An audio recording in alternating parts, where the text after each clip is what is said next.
पहले जीरो अब हीरो में। अब आगे सुनिए। बॉस जॉम्बी का अंत और खूंखार अजगर का सामना। मैदान ए जंग में माहौल एकदम खौफनाक हो चुका था।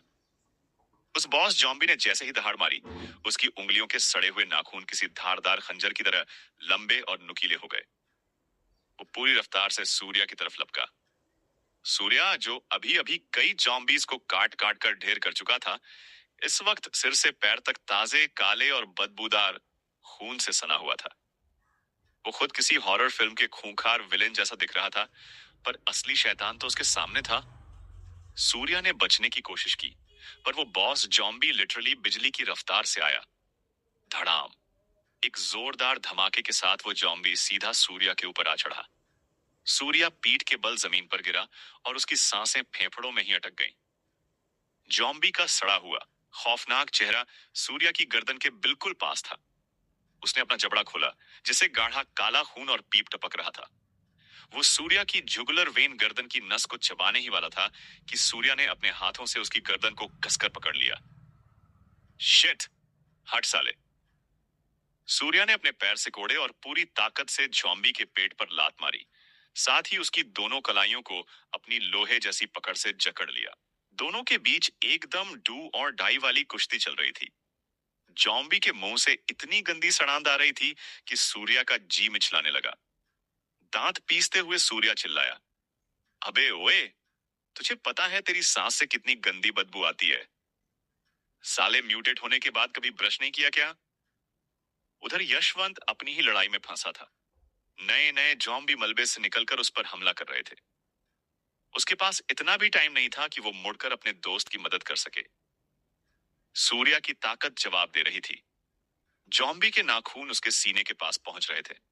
तभी सूर्या के दिमाग में एक बिजली सी कौंधी। अरे हाँ, मैंने अभी इतने सारे जॉम्बीज को मारा है, मेरा एक्सपीरियंस पॉइंट तो बड़ा होगा। लड़ाई के इस पागलपन में वो ये बात भूल ही गया था। उसने फौरन अपनी आंखों के कोने में चमकती सिस्टम स्क्रीन पर एक नजर डाली और भाई साहब, उसकी तो सच में लॉटरी लग गई थी। लगातार जॉम्बीज को मारने की वजह से वो अनजाने में ही लेवल 5 पर पहुंच चुका था और उसके अकाउंट में 12 पोटेंशियल पॉइंट्स जमा हो चुके थे। सिस्टम, सारे के सारे 12 पॉइंट्स मेरी स्ट्रेंथ में झोंक दो, अभी के अभी। सूर्या मन ही मन चीखा। डिंग! 12 पॉइंट्स स्ट्रेंथ में जोड़े गए। कमांड एक्सेप्ट होते ही सूर्या को महसूस हुआ कि उसके शरीर के अंदर जैसे उबलता हुआ लावा बहने लगा हो। उसकी स्ट्रेंथ 38 से सीधे उछलकर 50 पर पहुंच गई। वो अब एक आम कमजोर इंसान नहीं रहा था, बल्कि उसकी ताकत अब एक असली फुली ट्रेंड बिगनर वॉरियर के बराबर आ चुकी थी। यशवंत ने जैसे ही सूर्या की दहाड़ सुनी, उसने मुड़कर देखा और उसके होश उड़ गए। सूर्या ने अपनी लाल आंखों से जॉम्बी को घूरा और चिल्लाकर कहा, दफा हो जा कीड़े! और फिर सूर्या ने एक ऐसी भयानक लात जॉम्बी की छाती पर मारी कि वो भारी भरकम बॉस जॉम्बी किसी फुटबॉल की तरह हवा में 10 फीट ऊपर उछल गया। असल में सूर्या की ये नई ताकत भी उस बॉस जॉम्बी को एक झटके में उड़ाने के लिए काफी नहीं होती, पर किस्मत से योगेश ने उसका एक हाथ पहले ही काट दिया था। भले ही उसने उस हाथ को वापस जोड़ लिया था, पर उसकी बॉडी का वो हिस्सा अब पहले जैसा मजबूत नहीं रहा था। सूर्या ने मौका नहीं गंवाया। वो एक स्प्रिंग की तरह जमीन से उठा, अपनी बैटल ब्लेड को मजबूती से पकड़ा और किसी घायल शेर की तरह उस बॉस पर टूट पड़ा। Go to hell! सूर्या की दहाड़ पूरे खंडहर में गूंज गई। ज़ॉम्बी को अंदाजा भी नहीं था कि ये चींटी जैसा इंसान अचानक इतना ताकतवर कैसे हो गया। सूर्या ने हवा में छलांग लगाई और अपनी तलवार सीधे उस ज़ॉम्बी की छाती के आर पार कर दी। खच! ज़ॉम्बी ने तड़पते हुए सूर्या को अपने पंजों में जकड़ने की कोशिश की, पर अब सूर्या की स्पीड और रिफ्लेक्स पूरी तरह बदल चुके थे। वो एक झटके में पीछे हटा और ज़ॉम्बी के पंजों से बाल बाल बच गया। वो बॉस जॉम्बी सच में बहुत सख्त जान था। छाती फटने के बाद भी वो जमीन पर गिरकर तड़प रहा था और दोबारा उठने की कोशिश कर रहा था। सूर्या के माथे पर ठंडा पसीना था। उसे पता था कि अगर एक भी नाखून उसे छू गया तो वायरस का इन्फेक्शन उसे भी जॉम्बी बना देगा। बहुत तड़प लिया, अब हमेशा के लिए सो जा। सूर्या ने अपनी भड़ास निकालने के लिए एक जोरदार किक जॉम्बी के घुटने पर मारी, फिर अपना भारी दाहिना पैर उसकी छाती पर रखकर उसे दबाया और तलवार के एक ही झटके में उसका सिर धड़ से अलग कर दिया। काले खून का एक आखिरी फव्वारा छूटा और वो मॉन्स्टर शांत हो गया। तुरंत सूर्या के दिमाग में सिस्टम की वो मीठी आवाज गूंजी, डिंग, कॉन्ग्रेचुलेशन मास्टर, आपने एक लेवल 1 बॉस जॉम्बी को मार गिराया है। आप अब लेवल 6 पर पहुंच गए हैं। अनलॉक जीन लॉक सिस्टम अब उपलब्ध है। रिवॉर्ड, आपको 6 नए पोटेंशियल पॉइंट्स मिलते हैं। सूर्या वहीं जमीन पर धम्म से बैठ गया। उसकी छाती किसी धौंकने की तरह ऊपर नीचे हो रही थी। वो बुरी तरह हांफ रहा था। उसने अपने दिमाग में अपना नया स्टेटस चेक किया। Host Surya, level 6, experience 0 1000, strength 50, physique 35, speed 32, skill analytic eyes, rage build up 0 100, overall combat power 380। Combat power 380 हो गई। सूर्या थका होने के बावजूद मुस्कुरा दिया। पर यह सिस्टम भी एक नंबर का कमीना है। पिछली बार 250 दिखा रहा था, अब सीधे 380। मेरा मजाक उड़ा रहा है क्या? तभी सूर्या ने एक बहुत जरूरी बात पर गौर किया। अगर उसने सिर्फ अपनी स्ट्रेंथ बढ़ाई और अपनी स्पीड और फिजिक पर ध्यान नहीं दिया तो वो लंबी लड़ाई में टिक नहीं पाएगा। अभी भी उसकी सांस बुरी तरह फूल रही थी क्योंकि उसकी फिजिक एक एवरेज इंसान से कम थी। ताकत तो आ गई थी पर शरीर उस ताकत का वजन नहीं झेल पा रहा था। उसने बिना देर की अपने 6 पॉइंट्स को चालाकी से बांटा। सिस्टम 3 पॉइंट्स फिजिक में और 3 पॉइंट्स स्पीड में डाल दे। कमांड देते ही उसकी फिजिक 38 और स्पीड 35 हो गई।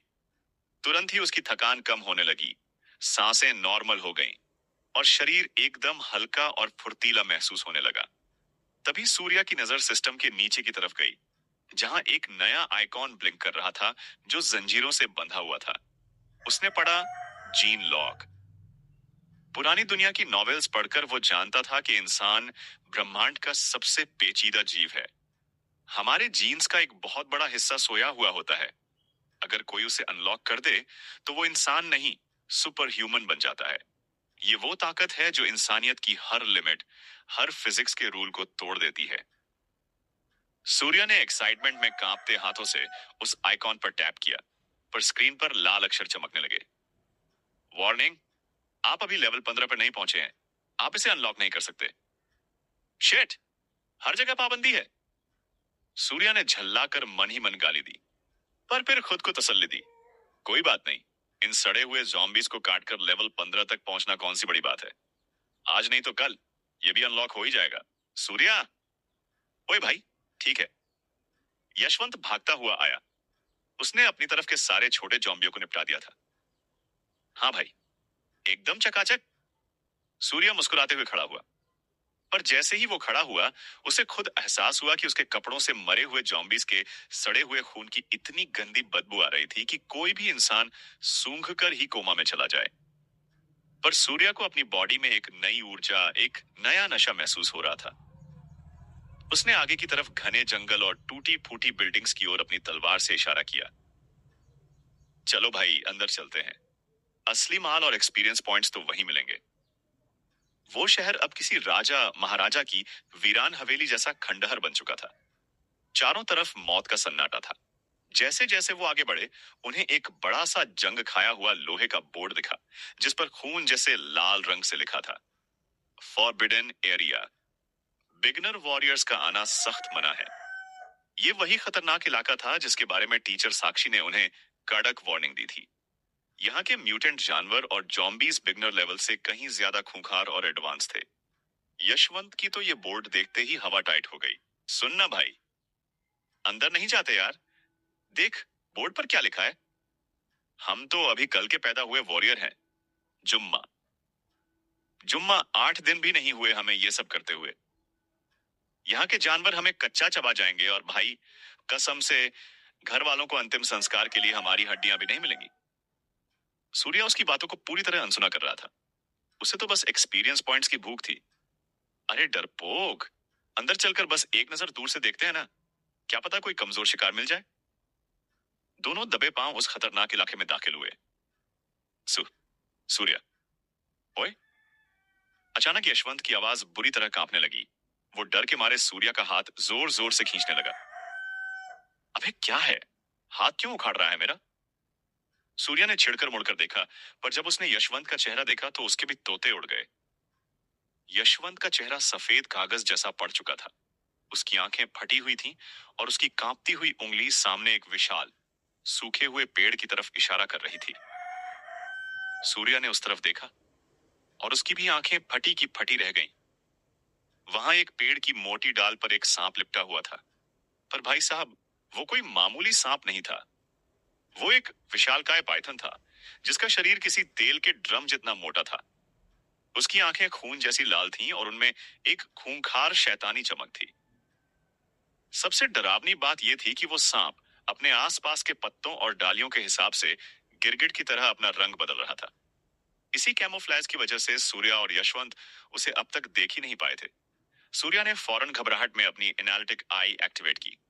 Target analysed, type rank 3, colour changing python evolved beast, strength error, physique arrow, data error. Target का लेवल होस्ट से बहुत ज्यादा है। डाटा एनालाइज नहीं किया जा सकता। अबे व्हाट दी हेल! सूर्या के होश उड़ गए। ये पहली बार था जब सिस्टम किसी जीव का डाटा दिखाने में फेल हो गया था।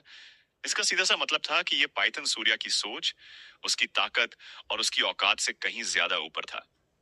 अगर ये पाइथन लेवल 1 के बॉस जॉम्बी का भी बाप था, तो सूर्या इसके सामने एक मच्छर से ज्यादा कुछ नहीं था।